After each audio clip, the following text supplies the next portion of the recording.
Welcome back to KTN Prime. Thanks for staying with us. As hinted earlier, we're set to delve into the murky world of politics, and my guest is already in studio. He's a first-time legislator representing the people of Manyata constituency as their member of parliament. Gitonga Mukunji joins me in studio. Mahesh, karibu sana to our studios. It's a pleasure to have you with us. Thank you, Jesse. Asante. I know it's been a busy day, parliament resuming after a month-long recess. Yeah. It feels good to be back. Watu wa Manyata wako aje? Manyata is good. Yes, yes. I thank God. Yeah. And thank you for having me. Okay. I think it's first time I'm doing Exactly. I hope it's the first of many. Yeah, definitely. Amazing. I just wanted us to start perhaps reflecting on tomorrow's edition of Kenya's bold newspaper, The Standard. And we'll just bring up the headline on our screens right now for your sake and for the viewers' sake, just to be in congruence with what exactly the paper is going big with tomorrow. That's the headline tomorrow, Playing Ruto. And just for context, let me just read the byline right there. Raila Odinga's shifting signals have thrown ODM into turmoil, leaving allies baffled, opponents wary, and supporters unsure where the party stands with the government or the opposition. And Mukunji, this perhaps borrows from what Raila Odinga had to say yesterday, saying, who told you that ODM won't have a presidential candidate in 2027? I'm trying to quote him verbatim. So what exactly does this statement mean? Because you're a member of parliament who's associated himself with the united opposition time and time again. Does this throw a spanner in the works in terms of having a united opposition facing off against President William Ruto in 2027? Or this is inconsequential from where you sit? Well, Jesse, I look at this in two different ways. And it's good to always look at the context of the conversation and also look at history. Yeah. Raila Odinga is in the broad-based government, courtesy of what happened last year during the Gen Z demonstrations. And he is one of the people that really took advantage of what the young people who are in the streets were trying to achieve. And he literally jeopardized the push for reforms. He actually just selfishly advantaged himself with the Gen Z sweat and blood. He didn't put country over personal interests?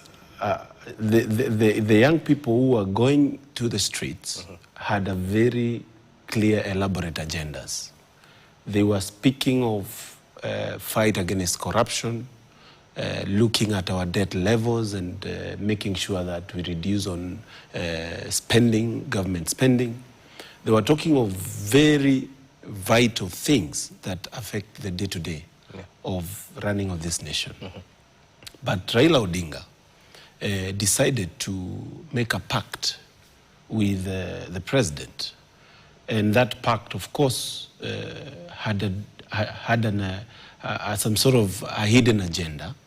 And in the front, they were pushing that these things that Gen Zs were asking for in the streets will be achieved when Raila Odinga joined government. But up to today, the even 9-point agenda that ODM wrote actually has never gone anywhere. So it tells you that Raila Odinga is an opportunist who basically will look at things and see how he can advantage himself with these things as they move on. And remember, this has come in with even the support for him to become the chairman of the AU Commission. So he has really enjoyed himself, and I feel like he acts like he's a prepaid line, whereby you put your credit, when it gets to close to the end, you have to top up.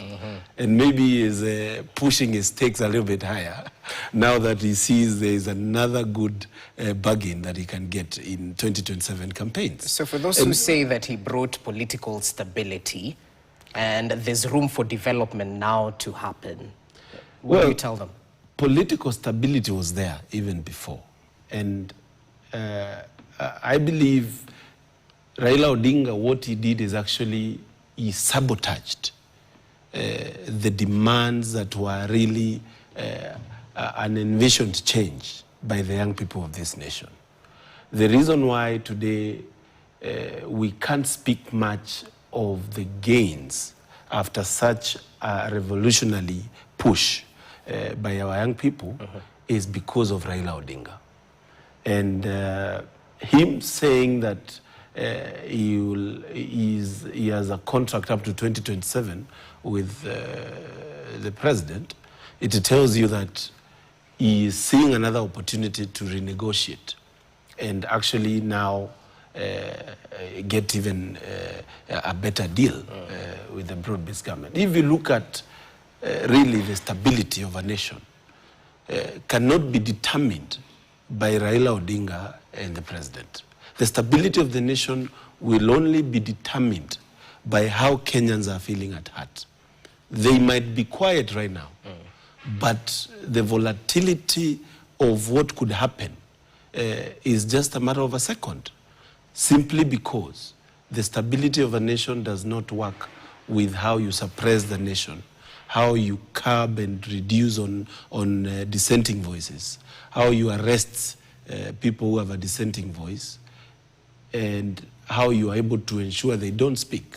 Actually, that is what we call a time bomb, because anything can happen and things can change in a minute. It has nothing to do with Raila Odinga. That one is proven by the fact that even this year, we have had same demos, and many of the things that have happened is a reaction of what has happened to the people, including abductions, including killing of young people in police stations. So it is nothing to do with what Raila Odinga did. So as the united opposition, how do you view that statement by Raila Odinga? Is it to your benefit, to his benefit? Does it throw a spanner into the works in terms of the matrix come 2027? A united opposition has a higher chance of unseating an incumbent like President William Ruto, a man who's never lost an election. So you need to have your cards right and hold them close to your chest. What does it mean? Well, I would say that courtesy of what transpired last year, Raila has lost credibility. And him throwing that spanner that he would have a candidate in the ballot, or maybe himself would be in the ballot, was a test to see whether people will start getting excited for his candidature of the presidency. And I mean, judging from for the last 24 hours after he mentioned this, you can see Kenyans are less concerned and they don't even really care. And I would say that Kenyans are hell-bent to ensure this nation is transformed. And by all means, even the united opposition must also prove beyond benefit of doubt that they have the young people and Kenyans' interest at heart. So there is nothing much. There is no new card that Raila is bringing in. I mean, we are used to him. We are used to him vying for presidency. We are used to him threatening to vie for presidency. We are used to him even coming in and taking half of government after elections. And maybe, I mean, Kenyans are just perusing through a script that they are well used to. Okay, interesting. Let's see how the cookie crumbles, as they say. Because you mentioned something to do with crushing dissenting voices. I have to take you back to matters that played out at the anti-terrorism court. You were in the dock not too long ago. How has that case progressed? Are you still facing terrorism charges? Have they been dropped by the DPP? What's the progress? Well, I was arrested during Sabasaba. And interestingly, I was not in the demonstrations. So I was arrested on the road, doing about my business. I was taken to Kahawa Law Court, and the government was pushing to hold me for 14 days. But they didn't prove their case. We gave them close to 50 days, 2 months, to have a case ready. And the judge ruled that I have no case to answer. I be released unconditionally. But having said that, of course, I am privy to information that there are so many other young people who were in genuine demonstrations and they were arrested and have been charged with terrorism, which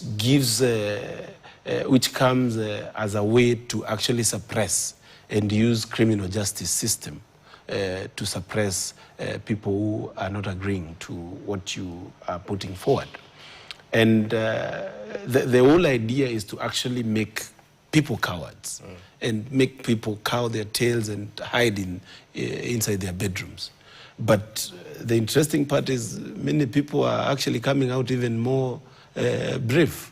Myself, you can't put me down because at the end of the day, we have a country to defend. As the chairman, young parliamentarians, I found myself in this situation and I was asking myself, I mean, of all people, why me? But it was well thought of. They wanted even to do worse things to me, but first of all, the people of Embu really stood with me. And the people of Kenya really stood with me. But at the same time, I would say that we have a fight to ensure all these other young people with such charges have been dropped, just like my charges. But we are also going to move further and amend that law that is being misused. The government has coined a way of going through law in a way that it looks like they are following the law, whereas they are breaking it. The charging of demonstrators with terrorism is actually against the Constitution of Kenya. It is against the Porter Act that was passed a while back. It clearly says that you cannot use that law against political opponents. And it is well defined. That is why these cases are not holding in the court of law. But of course, the government wanted to use that to teach the young people a lesson, to make parents fear when they hear people are going on the street to demand for something that is rightfully theirs and that is well protected in the Constitution. But we are going to ensure now we even ring fence that law to only be used on serious terrorism matters. The court itself, that is called a specialized court, is a court funded by the United Nations. It's actually something that has made the government to get into really bad books, even with our foreign partners. It is funded by the US, and they have been following my case keenly. I have had meetings with the ambassadors. They have been following that case keenly, and that is why you can see many of these cases are falling. Okay, you're definitely pointing towards the misuse of the criminal justice system for political purposes. And why should we believe members of the united opposition? Because many have been vocal saying this is not the way to go, and if we get to power, we'll do away with this. But the same words were repeated by your party leader, who's the president currently, that gone are the days where people would make calls via WhatsApp. You know, you're being traced, you're being haunted just for political purposes. Why should we give the united opposition the benefit of doubt that if they get to power, this will be done away with once and for all? You see, as a nation, we can't lose hope. And we can't say that we accept the way things are and say we can't have a new regime that will bring sanity to such serious matters. And I believe if you look at my track record, I have a track record of standing for the right things. When the Finance Bill 2024 was really heated, even with my closeness to the president then, I stood and said no to the Finance Bill. And any regime or government, God willing, that I'll be part of, must be a government that really stands with the rule of law, fights for its citizen, not against its citizen, but for its citizen, that protects the integrity of our nation. And if you can't believe anything, you can believe, because people like us are well aligned to such matters.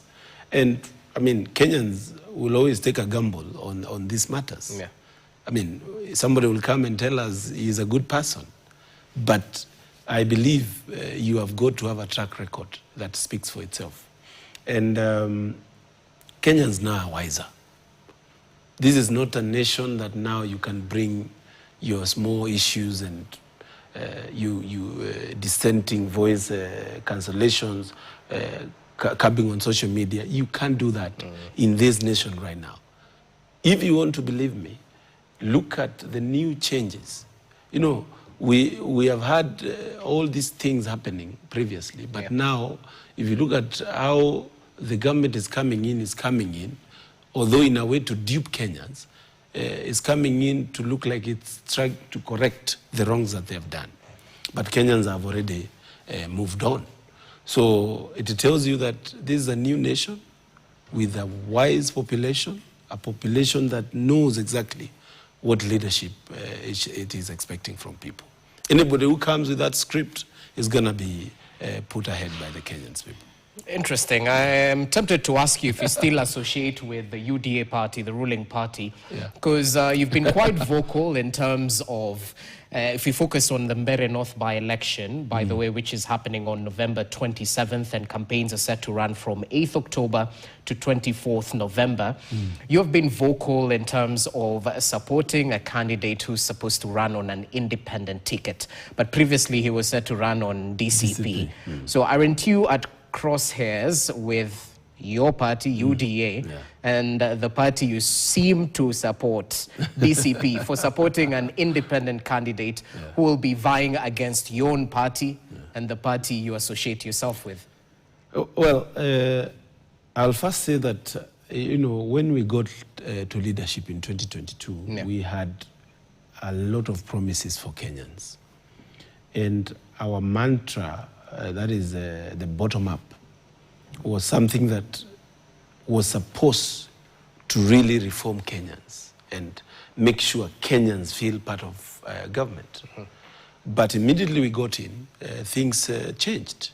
We started now overtaxing Kenyan.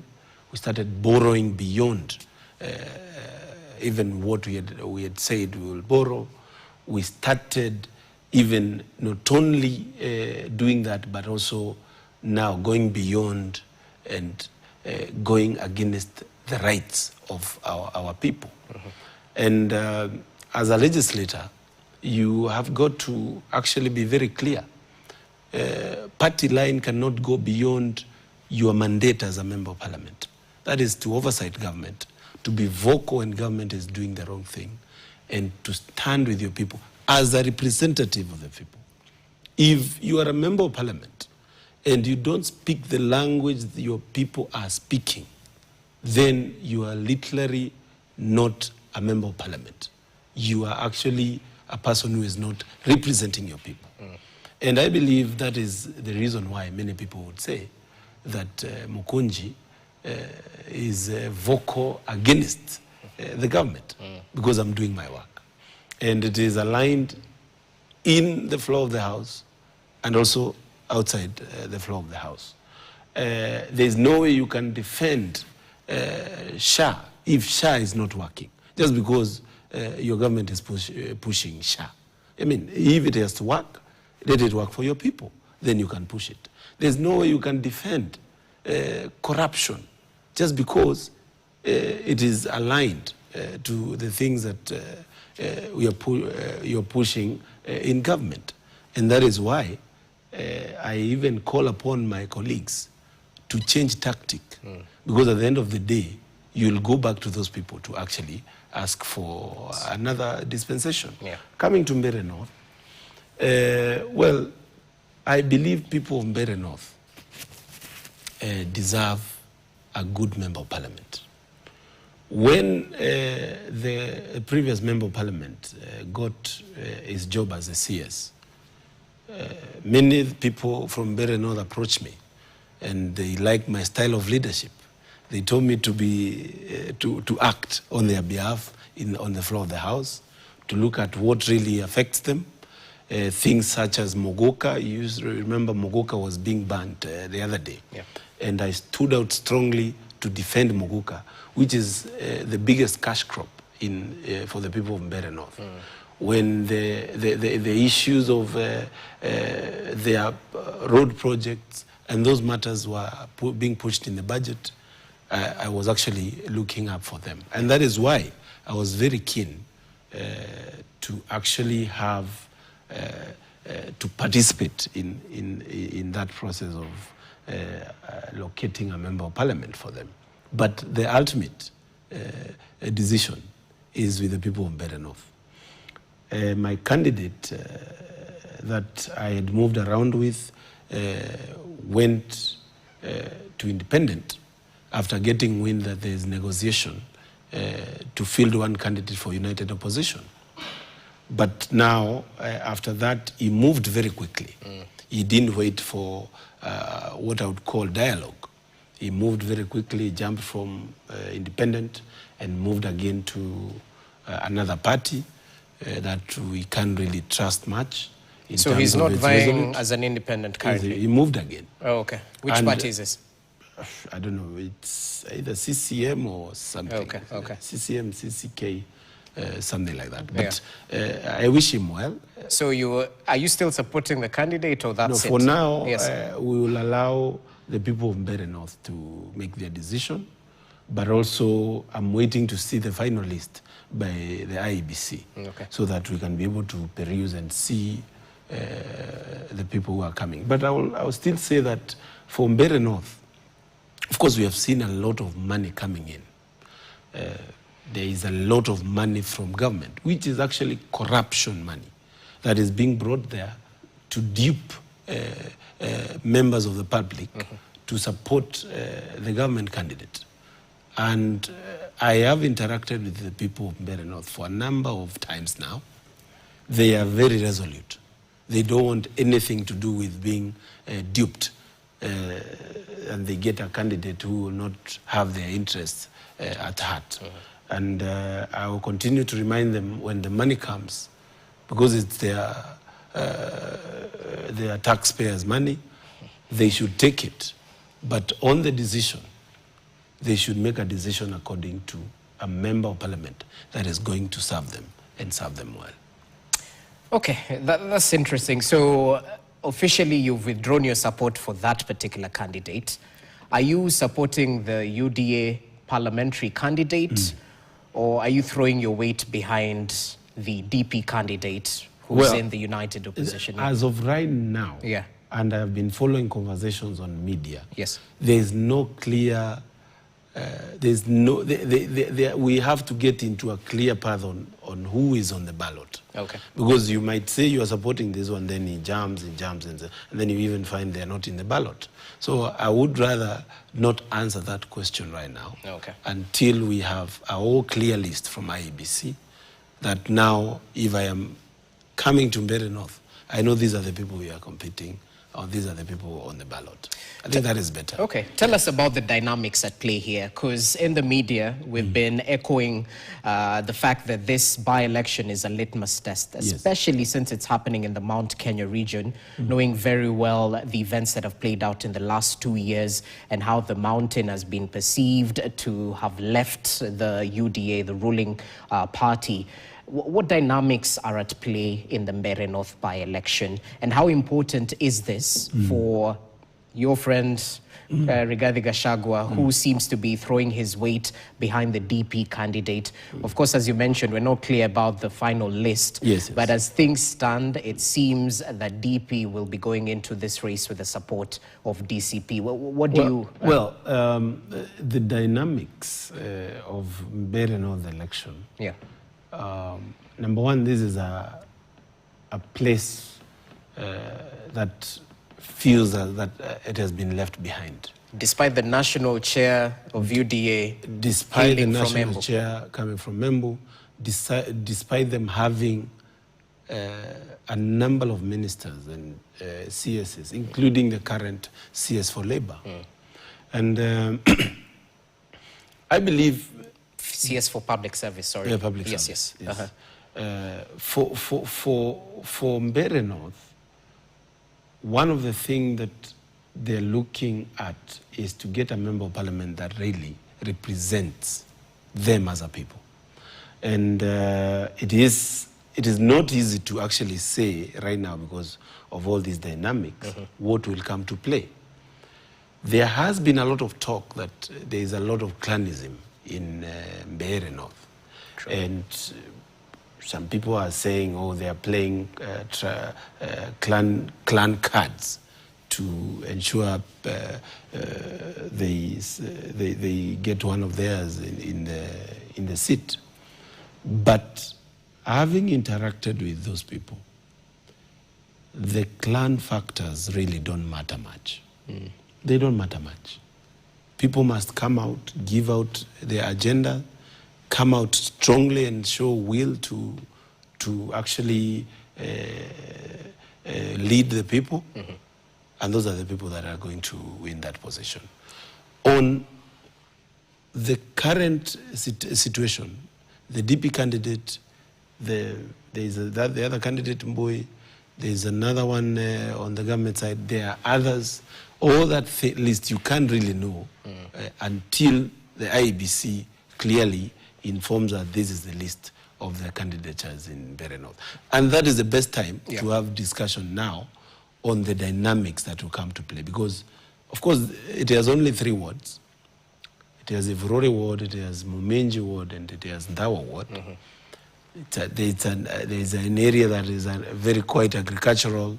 There's an area that really is a little bit needy when it comes to these matters of education. We have seen an outline of problems on education. All right. And I believe everybody is trying to play their card.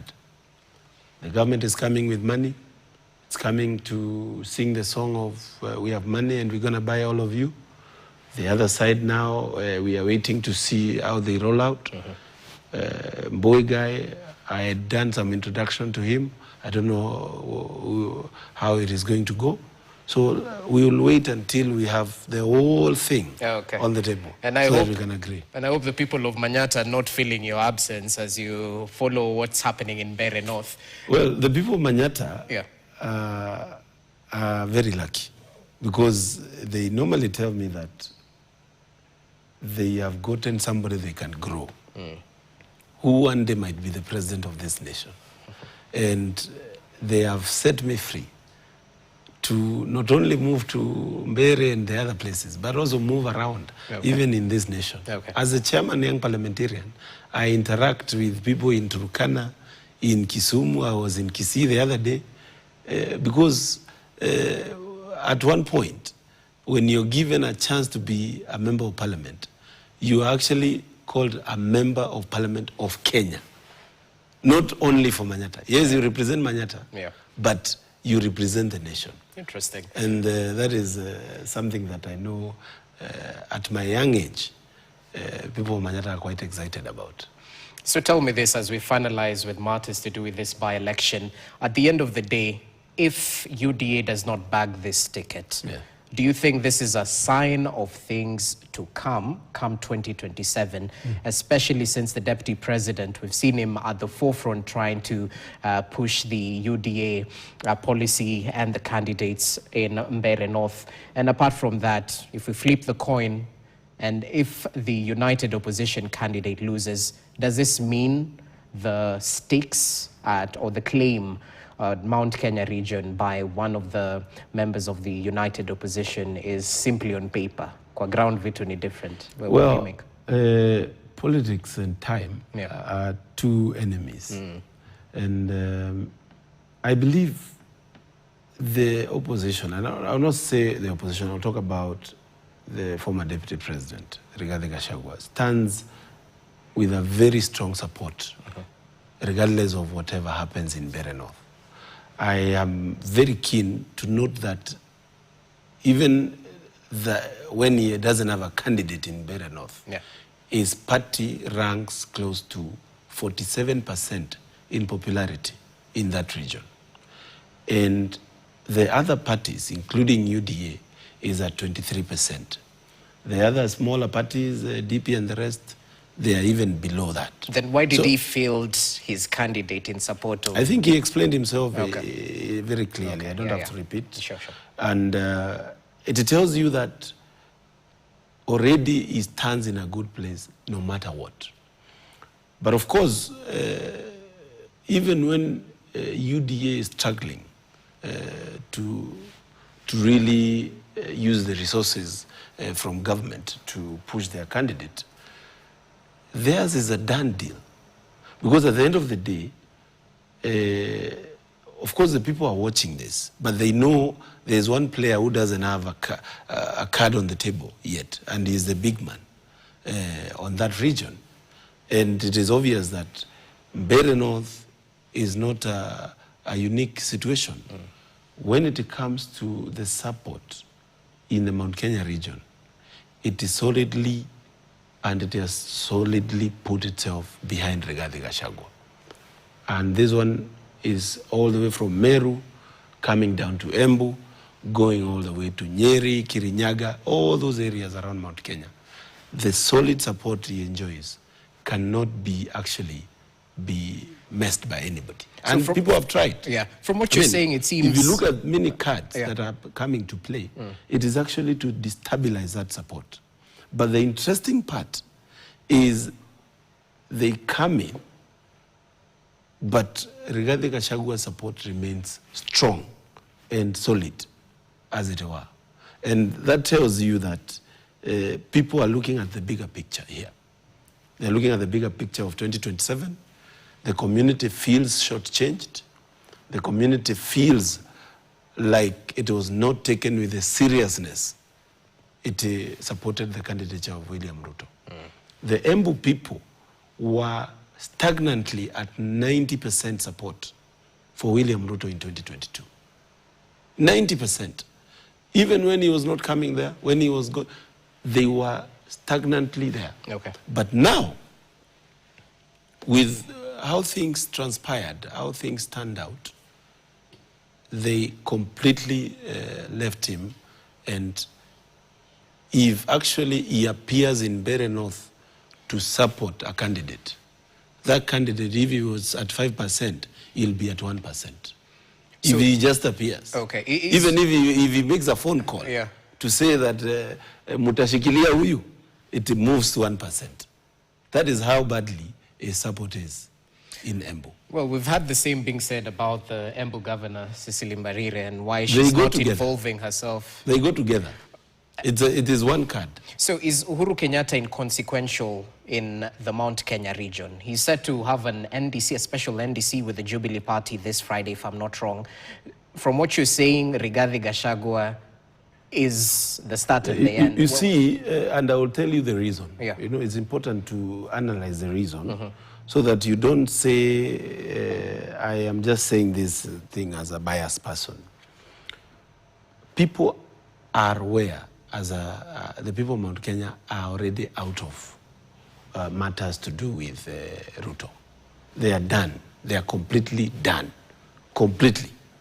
So whoever comes in and supports the people's agenda of that they are done with William Ruto is actually welcomed and is embraced. Anybody who comes with a divergent opinion or decides to say, now we are going this direction, that is in support of Ruto, that one loses credibility. So for Uhuru Kenyatta, for him to actually be of any influence with whatever NDC is doing with Jubilee, he has to align with the people. And that is something that many leaders must learn. You can shape the people's opinion, but you can't do a 360 when it comes to people. They cannot be on the left, you tell them to go to the right. Not at this age. Not at the age where you cannot be a dictator. Okay, it seems from what you're saying, and sorry to put it this way, Mount Kenya region is hell-bent on voting out President William Ruto. Absolutely. Than voting in policy, what will be promised on the campaign trail, I think what will be actualized. I started at a very good point. Yeah. That we expected this, but I analyzed what we have gotten. Okay. I said very well, we pushed an agenda of bottom-up, supporting the young person, supporting the youth, supporting the hustler. But in reverse, we tax them more. Okay. We have made their lives very difficult. All we are doing now is even strangling what was working in terms of healthcare systems and everything. And this is the point where people are saying we are worse than we were before. And then in the notion of glorifying projects that are not very helpful to the people, you're glorifying affordable housing. Nobody is actually enjoying that house as of right now in Embu town or anywhere close to Embu. This is what is making people say that we cannot have this another 10 years. And it is very clear, extremely clear, that the ranks were cut when we realized that this was a fake promise. And policies, of course, are part of it. Because you can't say you want to go the other part without the policies. But first, is this person who said he'll do A and he's doing B, he has to go. Okay, interesting, because it's the same criticism that has been forwarded to the united opposition. They don't have a plan. Ruto must go, and then what? It's just a slogan, you know? Yeah. So perhaps that's why I was asking. Well, that criticism is null and void, because you are actually just telling people that you don't have a plan when your plan is not working.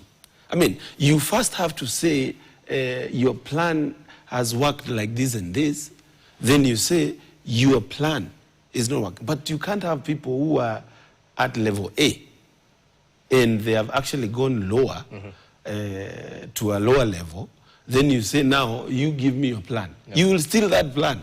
You don't even have to say it. You keep quiet until the last minute. Okay, we'll give you the benefit of doubt. Let's finalize with matters Parliament, all to do with governance, because Parliament resumed today, as we mentioned, after a month-long recess, with a couple of bills topping the intro, according to the House Business Committee.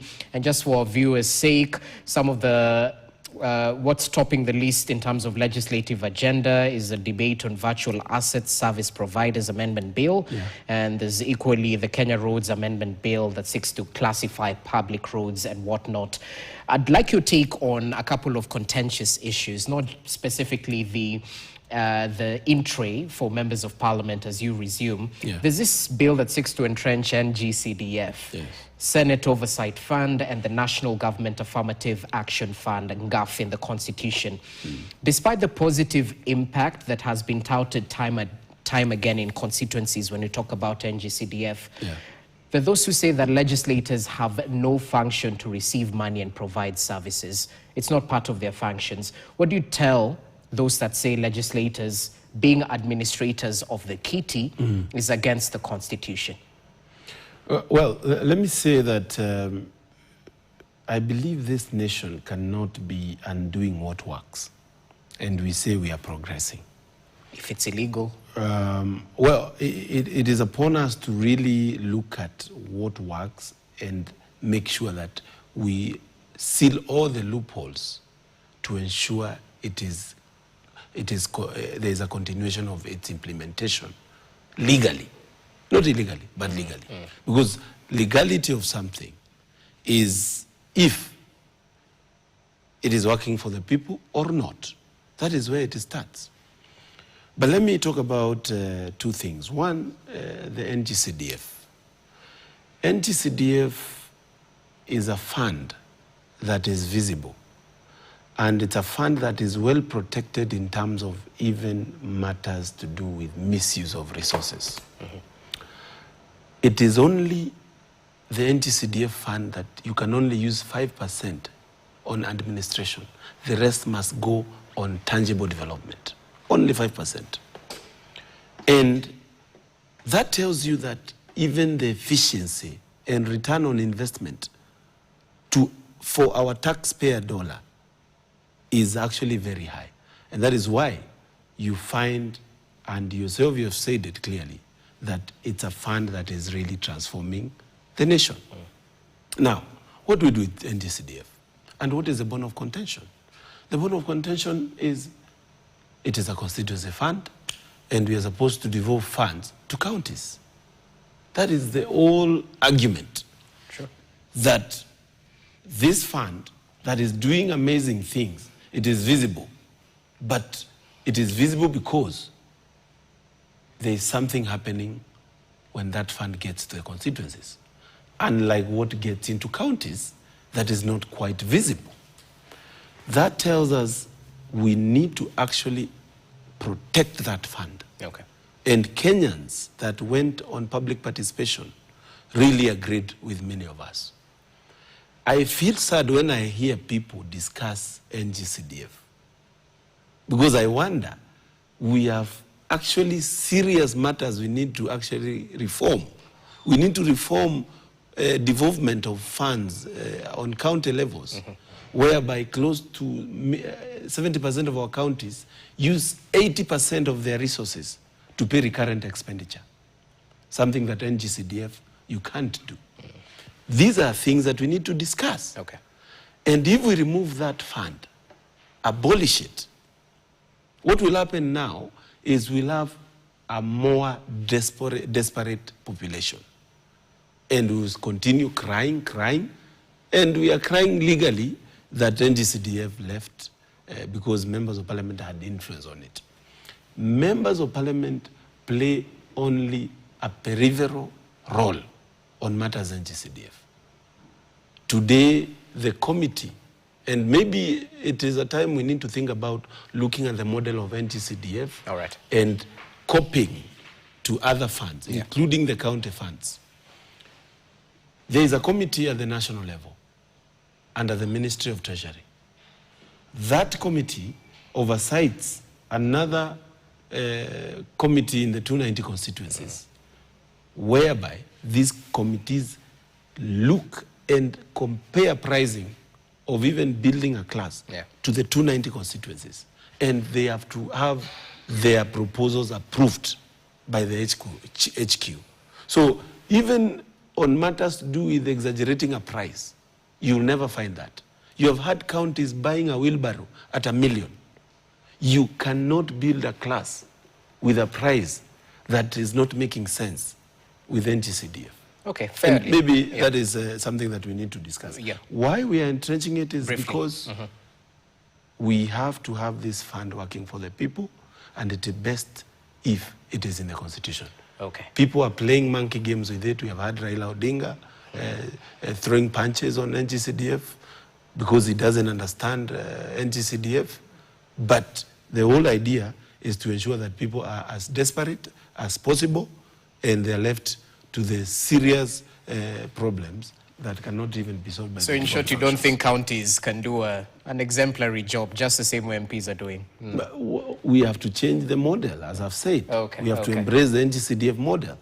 Interesting. I have to talk briefly about concerns around privatization of KPC, that's Kenya Pipeline Company, and the rollout of the electronic government procurement system. Let's start with EGP. Just briefly, Parliament shot down a circular that was issued by the National Treasury saying all government institutions should actually use EGP, that system.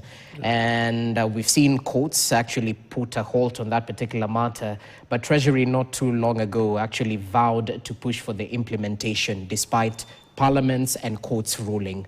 Well, what do you make of this system? Well, I'll first say that, we have seen a trend by this regime whereby it is using Kenya as a guinea pig. And you find we are testing something. The whole nation gets to a standstill for them to test something. The EGP system is a system that is okay and is good. But that system cannot be the system that stopped the government procurement for 3 months. You can't buy a pen, you can't build a class, you can't buy even a basin for kids, courtesy of the government introducing a new system. What happened to a rollout that is well-timed, that will allow seamless onboarding Yes. of these systems? Okay. And that is happening also to SHA. When we got to SHA, many people died because we were told from tomorrow henceforth, we are in this system. There is a need for government, and especially the president, because he's the one that is hell-bent to ensure he makes 1,000,001 changes before 2027.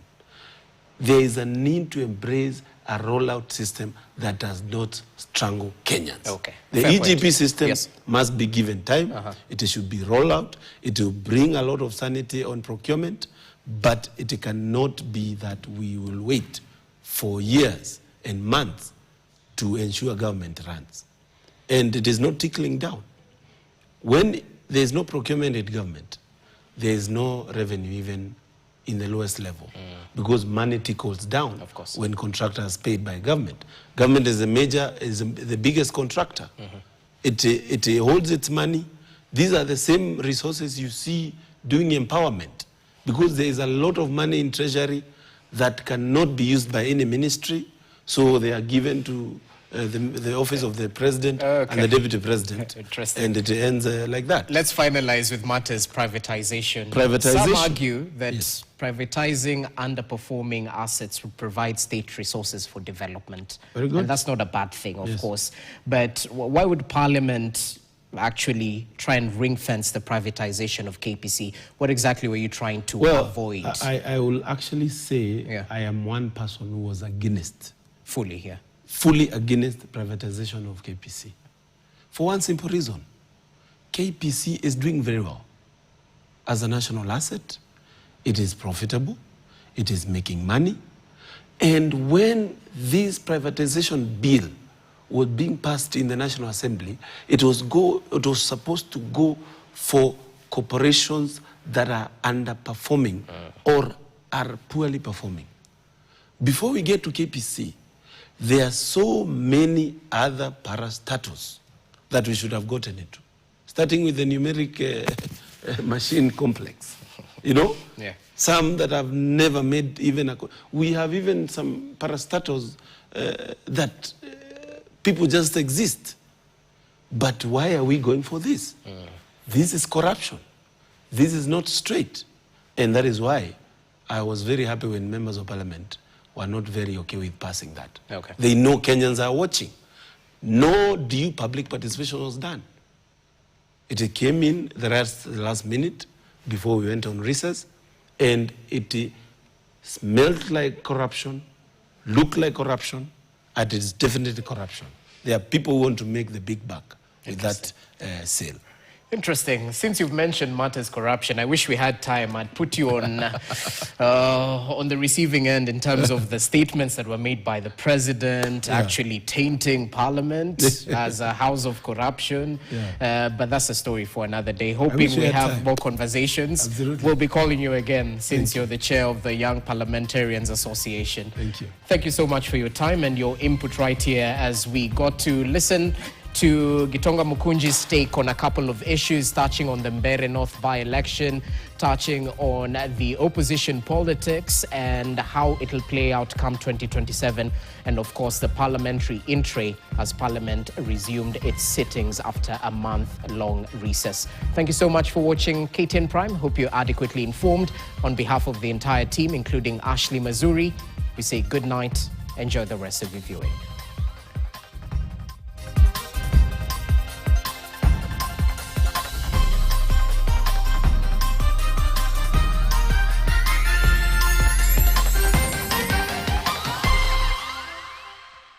Posted yesterday?